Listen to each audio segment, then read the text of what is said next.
y cómo se suele utilizar de la manera más o menos correcta, de la manera menos correcta, de la manera más mala, cuáles son, digamos, los riesgos, los beneficios, el por qué se utiliza sobre todo y el qué objetivos se tienen, porque al final es, vamos a utilizar o se va a utilizar el fármaco deportivo por unos ciertos objetivos, porque se quiere conseguir algo, a veces de una buena forma, a veces de una mala forma, pero poder conocer sobre todo el tema de, bueno, qué fármacos hay, cómo se utilizan. Siempre les comento, aunque no se quieran utilizar, aunque tú a nivel personal no los quieras utilizar, si permanecemos lo suficiente en el mundo del entrenamiento, no solamente en el gimnasio, no solamente en el culturismo, no solamente en deportes de fuerza, te prometo que en cualquier tipo de deporte, a nivel de básquetbol, a nivel de fútbol, a nivel de prácticamente cualquier deporte, hay uso de un tipo de fármaco deportivo. Porque como iremos viendo justamente en la clase del día de hoy, farmacología deportiva muchas veces la entendemos nada más como esteroides, los famosos esteroides anabólicos. Esos fármacos que se les dan muchísimas propiedades que veremos qué tan cierto, qué tan no cierto son algunas de estas, como ganar muchísima masa muscular, que te ayuden a perder peso, que te hacen súper fuerte y muchas más cosas. Veremos si sí o si no van a funcionar realmente de esta manera. ¿En qué dosis se suelen utilizar? ¿Qué pasa si se usa menos dosis? ¿Qué pasa si se usa más dosis? ¿Por qué se combinan? Y etcétera, ¿no? Distintas variantes que ya nos adentraremos en un par de horas con de lleno en las dosis, digamos. ¿Habrá testimonio de alguien que los usa? Bueno, no habrá testimonio, Rob, a menos que alguien al final de la sesión, eso estaría, me gustaría bastante, estaría interesante, era una dinámica que yo tenía en la maestría y en los diplomados que daba respecto a este tema. Si alguien que es usuario quiere dar algún testimonio, bienvenido sea, con todo el respeto y con todo el entendimiento del mundo, yo creo que todos lo apreciaríamos. Si no, no se preocupen, a lo largo de los años, pues he recopilado bastantes testimonios, ¿no? A nivel muy cercano, a nivel de todo, ¿ok? Sin entrar tanto en detalle. Este es un taller bastante especial para mí, como les comentaba, porque me da mucho gusto que se involucren, se interesen en un tema tan complejo, la verdad, como es la farmacología deportiva. Un domingo, un día tan temprano, y es un taller especial para mí porque este es un tema que yo solía dar en la maestría de ciencias del ejercicio y es un tema que yo solía dar en su respectivo diplomado con una duración de 6 meses. Ese diplomado ya no existe, ¿ok? No, no pregunten por él. Ese diplomado ya no existe. Pero sí es un tema que hemos estado desarrollando a lo largo de los años.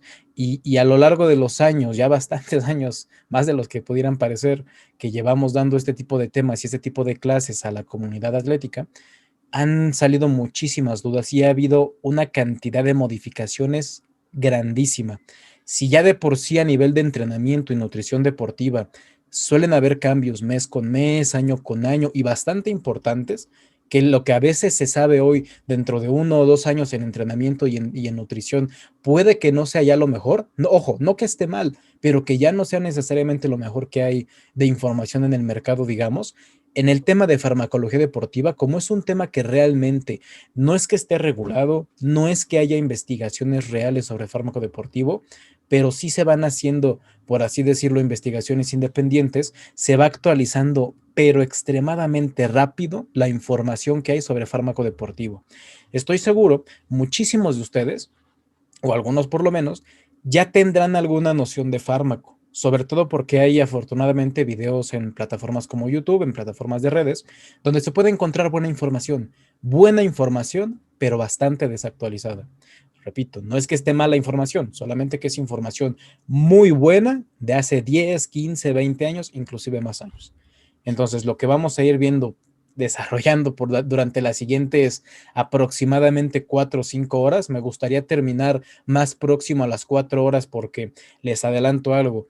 La farmacología deportiva, como les comentaba, era algo que yo daba en 6 meses, inclusive en un año. Son temas en los que nos pudiéramos extender muchísimo. Evidentemente, no nos vamos a extender tanto, es un taller de un día.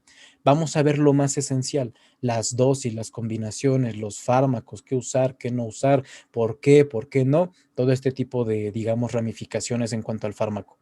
Pero me gustaría terminar más próximo a las 4 horas para poder aprovechar por lo menos 30, 40 minutos extras de la clase de hoy, digamos, para poder solucionar la mayor cantidad de dudas. Porque yo creo que la clase al final, el taller al final, una vez hayamos dado como las bases principales del fármaco, se va a enriquecer muchísimo más de sus dudas personales, porque no vamos a alcanzar a abarcar todo lo que a mí me gustaría abarcar, todo lo que me gustaría decirles, pero las dudas específicas que tengan, pues sí las vamos a poder abarcar.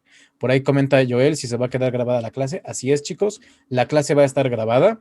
En cuanto termine la clase, a más tardar en 3 horas, por muy tarde que sea, se les estará compartiendo en sus respectivos grupos la presentación oficial como el link de la grabación, ¿ok?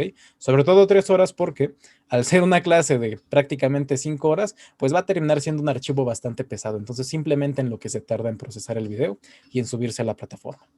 Entonces, ahora ya que estamos un poco más de participantes aquí en la sesión, vamos a ir comenzando. Recuerden, sí, por ahí comentan a Lisbeth, hoy sí, por favor, si pueden escribir su nombre en el chat para que sea más fácil, sobre todo para el equipo de servicios escolares, procesar sus constancias. Si no, no se preocupen, pero para que sea más fácil, pueden escribirlo, por favor. Como ya saben, si han estado conmigo en clases anteriores o en otro tipo de cursos, cualquier duda que tengan pueden irla comentando, aunque en este caso en particular de fármacos sí les menciono algo. Muy probablemente se me vayan a pasar muchas preguntas, muy probablemente no nos va a dar tiempo de contestar todas las preguntas, porque este es un tema que justamente genera eso, muchísimas preguntas. Por eso les comentaba, a pesar de que sí me voy a ir deteniendo de repente en la sesión a contestar las preguntas que pueda, las que se vean más relevantes. Vamos a guardar la mayoría de dudas para el final, para poder contestar la mayor cantidad. Aún así, ustedes hagan sus preguntas durante la presentación, no se preocupen, simplemente guárdenlas por si no las contesto en el momento, poder retomarlas al final de la sesión. En verdad, creo que van a salir muchísimas dudas de todo esto. Entonces, aprovechando que ya están la mayoría o que ya están bastantes aquí en la sesión, vamos a comenzar hablando de en sí del fármaco deportivo, digamos desde una postura neutra todavía y desde una postura, ojo, realista también. Hay algo que si bien es cierto, cursos como el taller que vamos a tener el día de hoy, diplomados, información, investigar, leer, documentarse, practicarlo, conocer a gente que lo usa, etcétera, ayuda bastante a poder mejorar el pronóstico de los buenos efectos, digamos, que puedes conseguir gracias al fármaco y minimizar lo más posible los efectos negativos que puedes conseguir o que se van a conseguir por el fármaco. Lo que sí tiene que estar clarísimo es que no existe absolutamente ninguna forma de utilizar la farmacología deportiva, ningún tipo de fármaco deportivo del que veamos hoy, existe alguna forma de usarlo de manera segura. Eso no significa que si se usan te va a pasar algo malo, ¿ok? Eso no es lo que significa. Pero por lo menos ahí siempre va a estar latente el riesgo, digamos. Obviamente va a depender el tipo de persona del que hablemos, si va a haber mayor o menor riesgo.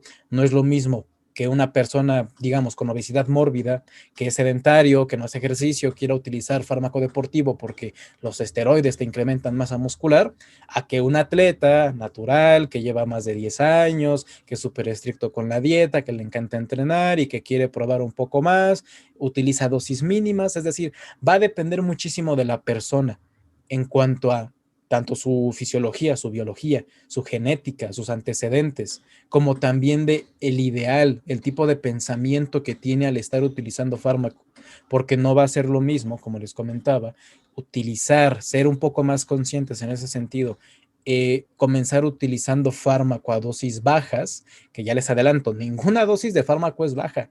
Por eso no hay investigaciones, porque todas las dosis son altísimas, porque todas las dosis que veremos te van a dar resultados sí o sí. Pero no es lo mismo comenzar con esas dosis mínimas recomendadas a me voy a meter lo más que se pueda porque entre más fármaco, más ganancias. Es algo muy similar a lo que pasa muchas veces con el entrenamiento. Voy a entrenar muchísimo más porque me va a generar más ganancias, no necesariamente. Me voy a meter muchísimo más fármaco porque me va a generar más ganancias, más de lo mismo, no necesariamente. Aquí en la imagen, por ejemplo, vemos a Arnold Schwarzenegger. Arnold pues ha tenido sus etapas, ¿no? Depende, esto es, digamos, yo creo que normal en la vida de cualquier ser humano. Por eso me gusta bastante el tema de Arnold, porque bien es cierto, hay otro tipo de culturistas de este tipo de era, de la Edad Dorada, la época contemporánea a Arnold, que se han mantenido, digamos, estéticos toda su vida, se han mantenido atléticos toda su vida, pero muchas veces eso no va a ser el patrón.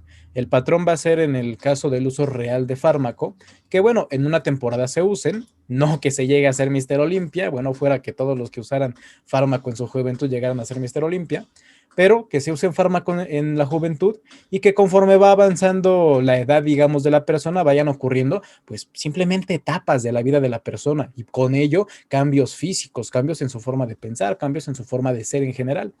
Aquí podríamos decir a nivel personal, pues a ver, Arnold en esta imagen de la derecha, me parece que ahorita tiene alrededor de 70 años, no tengo exactamente bien claro el dato en la cabeza, pero a ver, mal no está, ¿no? Yo creo que todos podemos estar de acuerdo que para un hombre de la edad que tiene Arnold en estos momentos, mal físicamente no está en este momento.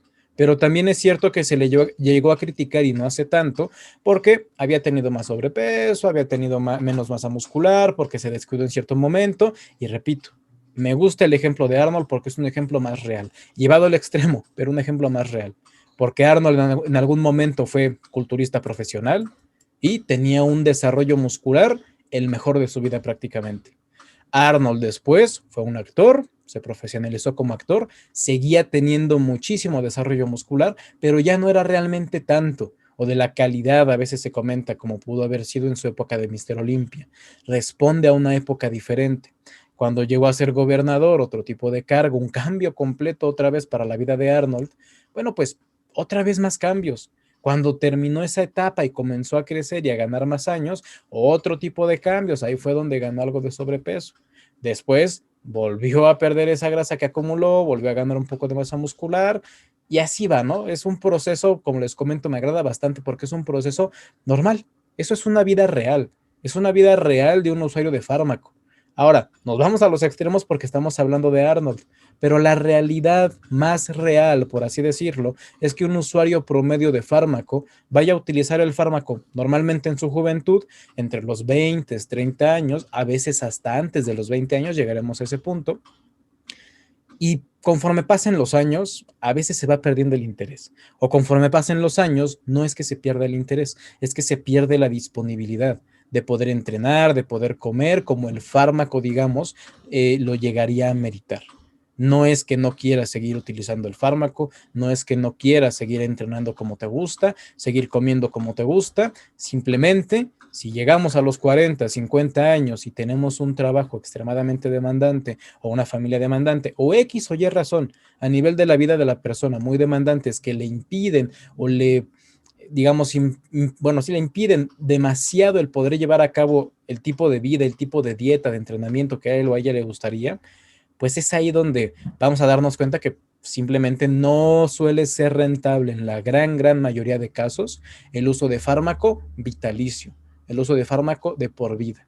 Este punto es importante porque veremos que los fármacos deberían de pensarse como algo de uso momentáneo en el 99% de los casos. Habrá casos en los que no, habrá casos en los que pudiéramos plantearlo desde el inicio en tú vas a utilizar fármaco para toda la vida, pero de forma inicial no es el objetivo. De forma inicial estamos pensando en que alguien que decidió usar fármaco, que es muy su responsabilidad, no debe de usar fármaco por toda su vida, no debe de depender en ningún aspecto, ni de su vida, ni deportivo, ni en nada, de ese fármaco que está usando. El fármaco se usa y luego se deja de usar. Se vuelve a usar y se deja de usar, pero no es para toda la vida. Se puede repetir este ciclo de usar, no usar, usar, no usar por toda la vida, pero porque seguimos teniendo esa opción de no usar, que en el momento en el que tú quieras, tienes la gran opción de poder dejar de usarlo. Repito, no de depender del fármaco. ¿Qué pasa si nosotros llegamos a depender del fármaco? ¿Cuál es el problema en sí de, oye, ¿por qué no puedo vivir con fármaco toda mi vida? ¿Por qué no puedo vivir con fármaco toda la vida? Si hemos escuchado a veces que las terapias de reemplazo hormonal, que son un tratamiento médico, pues siguen los mismos principios de la farmacología deportiva. Y es que te comentaba que va a depender muchísimo del tipo de persona del que estemos hablando. Hace justamente 2 semanas, hasta cierto punto me da gusto que este taller se estuvo retrasando un par de semanas. Hasta hace un par de semanas, 2 semanas me parece, una o dos, se dio a conocer esta noticia. Arnold tiene su tercera cirugía a corazón abierto. Es decir, ya van 3 veces que Arnold entra a quirófano a cirugía cardíaca. En este caso, para un reemplazo de válvula aórtica, para poder simplemente perfundir su cuerpo de manera correcta, vivir, que la sangre le llegue a sus tejidos. Esto no necesariamente significa es que se puso así, es que ese corazón está así de mal porque Arnold usó mucho fármaco y el fármaco es malo y el fármaco te va a hacer eso. No necesariamente, pero ojo, tampoco te voy a decir que el fármaco es seguro. Lo decía al inicio, no existe forma de garantizarte, absolutamente nadie, ni yo, de garantizarte que el uso de fármaco va a ser 100% libre de riesgos. Hay maneras, y son las que veremos en esta clase, en este taller, de reducir lo más posible esos riesgos, pero no hay nadie que te exima de ellos. Arnold tuvo esas complicaciones por el fármaco. Mira, la realidad es que no se sabe. La realidad es que no se sabe porque también pueden influir factores genéticos, en este caso hereditarios, sus otro tipo de estilos de vida. Arnold, al final de cuentas, durante la gran mayoría de su vida es una persona muy ocupada, ha sido una persona muy estresada, cosa que también puede considerarse factor de riesgo para todas sus cirugías cardíacas y problemas cardíacos. Hay infinidad de cosas en la vida de una persona que lo hacen propenso, digamos, en este caso, a una enfermedad, a un mal en su salud, más allá de los fármacos. Los fármacos pueden ser un factor, son de hecho un factor el uso de farmacología deportiva para generarte daños, pero no necesariamente van a ser el principal causante. Al contrario, el uso de farmacología, el uso en particular, ojo, el uso en particular de anabólicos esteroideos, como podemos ver aquí en la imagen, aquí están los esteroides anabólicos. Esta es una tabla ya de hace algunos años, es de hace más de 10 años casi. Es una tabla del daño causado por las drogas. ¿Cuál es la droga, sin que veas la tabla y respóndelo en tu mente? ¿Tú cuál crees que es la droga más peligrosa del mundo? ¿Cuál crees que es la droga que genera más daño? Sin ver la tabla, ¿ok? Sin ver la tabla. ¿Cuál crees que es la droga más peligrosa del mundo? ¿Cuál es la droga más dañina que genera más daño que conoces? Por ahí comenten muchos, ¿no? El cristal. Bueno, coméntenlo por ahí, coméntenlo en el chat. Los que no han visto la tabla, ¿ok? Los que no han visto la tabla. Y es que justamente pasa algo muy curioso cuando preguntamos cuál es la droga más peligrosa, ¿no? Del mundo, cuál es la que ha generado más daño. Y por ahí me comentan, ¿no? Pensamos en el cristal, en la heroína, en efedrinas, pensamos en drogas pesadas, ¿no? Metanfetaminas, pensamos en drogas muchas veces muy complejas, que hemos escuchado que son malísimas. Y sí es cierto, pero también es cierto, como muchos por ahí comentaron, justamente el alcohol. El alcohol, ojo, el alcohol es la droga que más daño causa, pero también hay que estar bien conscientes que es la droga más consumida en el mundo. Es decir, causa tanto daño, es capaz de generar tanto daño, pues porque la gran mayoría de la población en el mundo, en edad adulta sobre todo, aunque no exclusivamente, pues consume alcohol. Esa es la principal razón por la que el alcohol genera tanto daño. Pero si hiciéramos una, digamos, equivalencia de por cada 1,000 personas que consumen alcohol de manera frecuente, por lo menos una vez a la semana o una vez al mes siquiera, ¿cuántas de esas personas por cada 1,000 realmente están sufriendo daño? ¿O realmente están generando algún tipo de daño alrededor? Probablemente no serían muchas, pero como comento, como son tantas las que lo consumen o consumimos para tal caso, bueno, pues es fácil que generen tanto daño en la sociedad. Por ahí hay un par de personas que comentan también respecto al azúcar. Es un caso muy curioso también. El azúcar no lo consideran muchas veces una droga porque, digamos, por definición médica, farmacológica, no es una droga, pero también es cierto que el azúcar o en general los productos procesados han causado cierto daño sobre la salud de las personas y va muy ligado a este tema del alcohol. Es decir, no es que el azúcar sea súper mala, no es que el alcohol sea súper malo, simplemente que tantas personas lo consumen, tantas personas usan ese tipo de nutrientes como el azúcar y el alcohol, que es fácil que muchas de ellas lo consuman o hagan un uso indebido de estas drogas o de este nutriente, con el caso del azúcar, y terminen generando algún tipo de problemas. Algo muy preocupante, siempre les comento respecto al alcohol, por ejemplo, es que el alcohol es una droga que no solamente va a causar daño al usuario, es decir, no solamente se causa daño a la persona que está tomando alcohol. Aquí en un azul más oscuro vemos justamente cuántas personas o cuánto de ese porcentaje de esas barras que vemos aquí es daño causado por esa droga a la persona que está consumiendo esa droga. Y en color azul más, digamos, claro, es cuántas de esas personas que están generando daño no se están generando daño a ellas mismas, se están generando daño a lo que los rodea o directamente daño a otras personas. El alcohol, y esto siempre se los comento, el gran peligro del alcohol, créeme que no es que dañes tu hígado, créeme que no es que desarrolles una encefalopatía, un problema neurológico. Realmente no es tan fácil. Tienes que ponerle muchísimas ganas y de veras tomar, pero súper mal y durante muchos, muchos años, en la mayoría de los casos, para que te generes tú daño, ¿ok? Con el alcohol, por ejemplo. ¿Cuál es el problema? Pues que el alcohol no es que genere tantas personas o no es que dañe tanto a las personas que lo consumen, es que daña a las personas que no lo consumen. Es que daña a las personas, por ejemplo, que se ven involucradas en un accidente automovilístico con una persona que estaba tomada, una persona que estaba alcoholizada. Es ahí donde genera mucho daño. El alcohol tiene una cantidad de daño enorme hacia la sociedad, pero pues no está tan mal vista, ¿no? Digamos, no está tan mal vista porque en principio, si te controlas, lo que siempre hemos escuchado, si tomas con moderación, por ejemplo, no tendría por qué estarte pasando nada.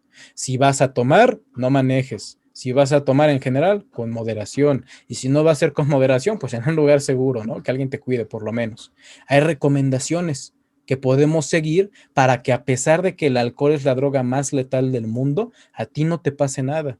Si tú no consumes de una forma abusiva una droga como el alcohol, no te estoy garantizando que no te pase nada, pero por lo menos tratamos de reducir lo más posible digamos, generarte un daño o generarle daño a los demás. Algo muy similar va a pasar con todas las demás drogas, sobre todo, en este caso, con los esteroides. Fíjate que los esteroides están hasta aquí abajo. Los esteroides son de las drogas que pudiéramos decir, ah, mira, son de los últimos lugares, son de las drogas que menos cantidad de personas, digamos, va a estar lastimando. Bueno, sí, pero también tener en cuenta que los anabólicos esteroideos tampoco lo podemos comparar la cantidad de usuarios de esteroides con la cantidad de usuarios de bebidas alcohólicas. Las bebidas alcohólicas, pues gran mayoría de la población los usa y los esteroides no tantos, aunque ojo, muchísimos más de los que crees utilizan hormonas esteroideas. Veremos más adelantito unos estudios, unas, digamos, estadísticas respecto a darnos una idea de qué porcentaje de ciertas poblaciones están consumiendo esteroides. Porque ojo, no nada más el atleta, la chica, el chico que tú ves hipermusculado está consumiendo esteroides. La persona que ves con sobrepeso, con obesidad, muy delgada, muy delgado, también puede estar consumiendo esteroides y en cantidades muy elevadas. La ventaja, entre comillas, gigantes, ¿ok? Que pudiéramos decir de los esteroides es que si alguien se va a hacer daño, eres tú. Que sí hay casos donde, sobre todo por el tema emocional que veremos igualmente después, podemos o se puede llegar a generar algún daño a los demás, pero la gran mayoría de las personas que sufren daño por los esteroides son los usuarios mismos. Por eso siempre hago muchísimo hincapié. Muchas veces al final de este tipo de talleres me preguntan la opinión personal. La podemos ver al final si gustan, pero siempre les comento algo, es que al final es la decisión de la persona. Evidentemente, la recomendación, no mía, yo creo que hasta del sentido común es, pues no tomes alcohol, no consumas cigarro, ningún tipo de tabaco, no te metas heroína, no te metas crack, no te metas absolutamente nada de todo esto, ¿no? Pero pues al final va a haber gente que lo va a terminar realizando. No porque yo le diga a alguien, no te metas heroína, no se la va a meter. Se la va a terminar metiendo, aunque no hablemos de un adicto. Más o menos algo similar con los esteroides. La gran, igual, ventaja entre comillas gigantes. Siempre que hablo de una ventaja de los esteroides es entre comillas gigantes, ¿ok? Una gran ventaja de los esteroides es que no generan una adicción real. Los esteroides, a diferencia de cosas como el alcohol, hasta cierto punto, cosas como la heroína, ya más claramente, cosas como esas drogas tan, por ahí comentó el foco, cosas tan graves como ese tipo de drogas que muchos comentan, bueno, pues esas drogas sí generan una adicción. Es decir, si a mí me interesa consumir cocaína una, dos, tres veces, hay un riesgo no muy grande, pero sí mucho más grande en comparación del resto de drogas, de que una simple dosis me genere una adicción, me genere una necesidad. una necesidad real. ¿A qué nos referimos con necesidades reales? Con que literalmente tu cuerpo, tu fisiología, tu organismo te está pidiendo, te está suplicando prácticamente que le des cierta droga, que le des cierta sustancia. No es lo mismo hablar de un adicto a la heroína, hablar de un alcohólico, por ejemplo, a un adicto a los esteroides, por llamarlo de una manera, ¿no? Aunque esté usando los esteroides mal, hay muchas diferencias. Los esteroides no generan una adicción real, pero aún así, ojo, te puedes volver adicto a los esteroides. Veremos luego por qué. Comenzar este tipo de temas, sobre todo, me tengo que remontar hasta la genética. Yo creo que la genética es de estos temas que siempre hemos escuchado, sobre todo en el mundo del deporte, de a ver, es que la genética importa muchísimo, es que tú no tienes la genética para usar esteroides, es que tú no tienes la genética para tal deporte, es que tú tienes la genética para usar esteroides. No, es que si tienes, mira cómo desarrollas masa muscular, cómo desarrollas fuerza con la genética que tienes, imagínate si te metieras esteroides. Bueno, pues a pesar de que la genética sí tiene bastantes incidencias, tiene bastante que ver con el rendimiento que tienes en el gimnasio, con tu crecimiento muscular, con todas esas características, tampoco es que sea determinante de mucho, y menos relacionándolo con los esteroides. Es decir, puede haber personas que tengan una buenísima genética, entendiendo como genética, en el caso del deporte, todo lo que tu genética, tu información que tienes guardada en tus células, le permite hacer a tus proteínas, que básicamente es qué tipo de estructuras te permite tu genética formar, en qué cantidad sobre todo, y a qué velocidad, y con qué tipo de función. Pasándolo al deporte, y sobre todo a nivel estético, que es el uso primordial de los esteroides, pues esto es qué tanta masa muscular puedes ganar, a qué velocidad y de qué forma o qué tan eficiente vas a ser utilizando esa masa muscular, utilizando esas estructuras y muchas otras funciones realmente, pero podemos dividirlo nada más en eso. Podemos tener una persona que de manera natural, sin el uso de absolutamente ningún fármaco, tenga un buenísimo desarrollo muscular y tenga buenísimas ganancias de fuerza.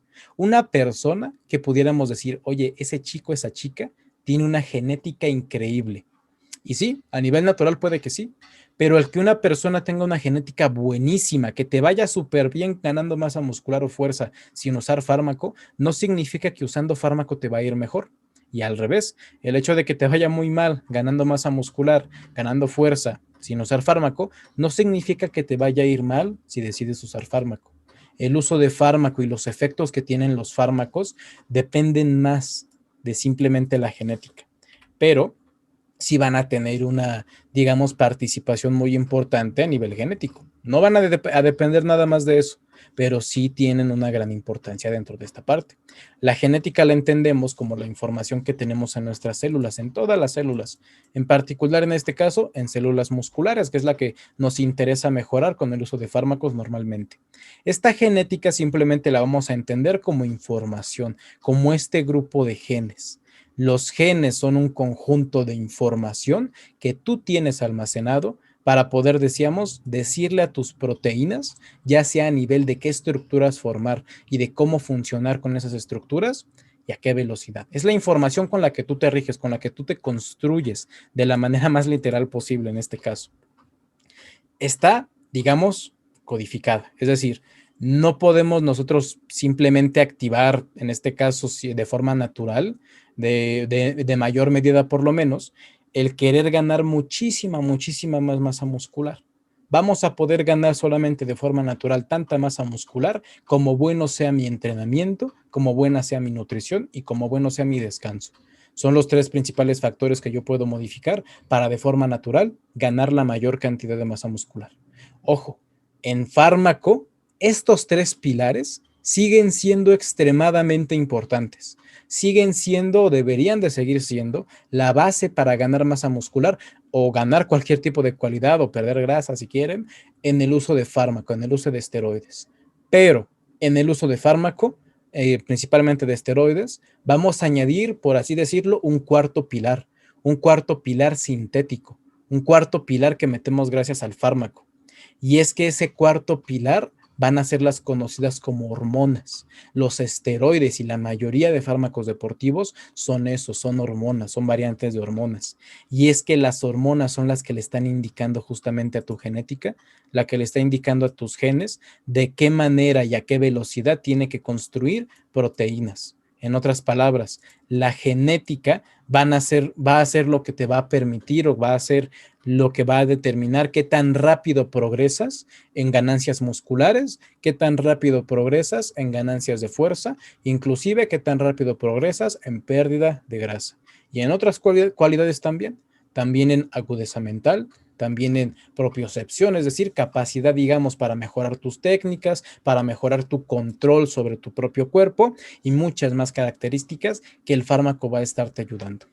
Kevin pregunta cuáles son los 4 pilares. Mencionaba nutrición, entrenamiento y descanso son los 3 principales, tanto en naturales como en fármaco.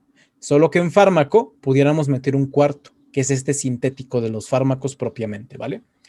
Entonces, a pesar de que si la genética tiene mucho que ver, y hay genes específicos en los que, oye, es que tal chico, tal chica tiene buenísima genética, le va súper bien, no se esfuerza tanto, come bien mal, descansa pésimo y genera más ganancias que yo. Bueno, sí, hay prodigios genéticos, por así llamarlos, pero puede que haya personas que su genética les permita de manera natural progresar muy, pero muy bien. Hay genéticas, hay personas que con lo que tienen, digamos, con las hormonas que tienen, con el tipo de información que tienen de nacimiento, van a trabajar extremadamente bien. Y si yo le meto fármaco, que es meterle información de más, que es meterle estímulo de más, yo voy a hacer que trabaje mal, que trabaje menos o que trabaje peor directamente. Y también obviamente puede pasar lo contrario, puede potenciar que yo tengo un fenómeno genético natural, le meto fármaco y se va hacia las nubes, ¿no? En cuanto a ganancias, aunque es muy raro. El tema es, gracias a todos estos pilares que comentábamos de nutrición, descanso y entrenamiento principalmente, yo soy capaz o somos capaces de poder estimular nuestra genética sin el uso de fármaco. Por eso es que se gana masa muscular, por eso es que se pierde grasa o se gana grasa y se pierde masa muscular también para tal caso. Y si yo estoy utilizando fármaco, ojo aquí, si yo estoy utilizando fármaco y no hago ningún tipo de entrenamiento y no descanso de manera correcta y ni siquiera me estoy nutriendo mínimamente bien, no voy a generar absolutamente ninguna adaptación positiva. No voy a ganar ni un solo kilo de masa muscular. No voy a ganar ni 10, 20 kilos de fuerza porque no estoy generando absolutamente ningún estímulo. Este tema de no, es que hay estudios en los que, mira, se les metió tal y tal dosis a un atleta y no hizo nada y ganó masa muscular. Llegaremos a esa parte de los estudios, pero no funciona así. No funciona tan fácil. Créeme que si fuera tan fácil, te digo algo y te lo adelanto, los fármacos, los esteroides, no los inventamos para generar Mister Olimpias, no, los inventamos para tratar a pacientes, los inventamos por temas médicos. Después se fue distorsionando mucho la historia, pero el origen inicial era ese, el uso médico. Si de verdad pudiera yo meterle a un paciente un fármaco y que el paciente pudiera estar intubado en una cama de hospital sin moverse y yo nada más por meterle esteroides, esa persona va a mantener su masa muscular, inclusive va a ganar masa muscular, perfectísimo. Créeme que ahí nos estás librando de muchísimo trabajo en muchos pacientes críticos, pero pues no funciona así. No puedo esperar inyectarme fármaco, estar acostado todo el día comiendo muy mal y ganar absolutamente nada de músculo. No va a pasar. No puedo ganar masa muscular si estos 3 pilares que también funcionan para naturales no están presentes. Por eso la recomendación muchas veces es, si se va a utilizar esteroides, que sea cuando ya se sabe entrenar, que sea cuando ya se sabe comer, que sea cuando ya se sabe descansar, para poder aprovechar realmente el fármaco y no aprender, digamos, echando a perder en ese sentido. Hay que mantener esas estimulaciones del entrenamiento, del manejo del estrés, de la nutrición sobre todo también, y de muchos otros factores, pero por lo menos de los que tenemos nosotros directamente control, son estos 3. Porque los esteroides lo único que van a hacer es permitirme, digamos, desbloquearme capacidad. No me van a dar más estímulo, me van a desbloquear capacidad. Es decir, yo tengo este límite, digamos, natural. Digamos, parto de aquí abajo, tengo este límite. ¿Límite de qué? De muchísimas cosas. Tienes este límite de cuánta masa muscular puedes ganar de forma natural, tienes este límite de cuánto puedes entrenar todos los días de forma natural, tienes este límite de cuánto puedes comer de forma natural, tienes este límite de muchas cosas de forma natural. Tú no puedes, por mucho que quisieras entrenar 5 horas al día, entrenar esas 5 horas al día de forma natural y esperar recuperarte cuando el entrenamiento está siendo muy intenso. ¿Por qué? Porque te estarías pasando de ese límite que tienes para recuperarte. Los esteroides, los fármacos, lo único que van a hacer es que si el límite estaba aquí, lo van a mover aquí arriba. Es lo único que van a hacer los fármacos en cuanto digamos su sección positiva. El por qué me van a permitir los fármacos ganar más masa muscular, el por qué me van a permitir perder más grasa, el por qué me van a permitir muchísimas cosas, no es porque te estén dando nada, es porque te están permitiendo hacer más. No te están dando más, te permiten hacer más. Ahora sí, quieres entrenar muchísimo más tiempo, muchísima más cantidad de series, mucho más intensas, pues ahora sí vas a poder, porque ahora tienes más capacidad de recuperación. Ya no eres una persona natural, ya no estás limitada aquí. ¿Y qué pasa si necesito seguir ganando más? ¿Por qué? ¿Qué crees? Yo aquí utilicé una dosis súper baja y me quedé en este límite. Oye, pero quiero ganar más masa muscular, ya entreno más y no me recupero, ya a partir de aquí no gano más masa muscular, me cuesta más perder grasa y mantener el músculo, etcétera, etcétera. Bueno, pues más de lo mismo. Aquí estaba mi límite original, aquí está ahora el nuevo, quiero seguir progresando porque ya me estanqué aquí, se va a tener que meter más fármaco. Quiero seguir progresando porque ya le saqué todo el provecho a ese fármaco, hay que meter más fármaco y así consecutivamente. ¿Qué pasa? Veremos esta famosísima pregunta de, oye, ¿se pueden mantener los resultados del fármaco? Depende, depende de muchísimas cosas, pero lo que sí no podemos hacer es mantener todo lo que esté por encima de mi límite natural.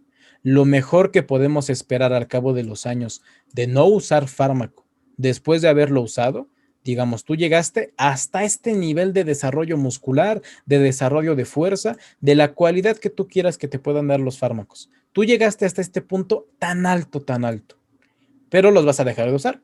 Decíamos que la intención de usar fármaco es no usarlos toda la vida, a menos que sea muy decisión, muy consciente de la persona que lo va a hacer.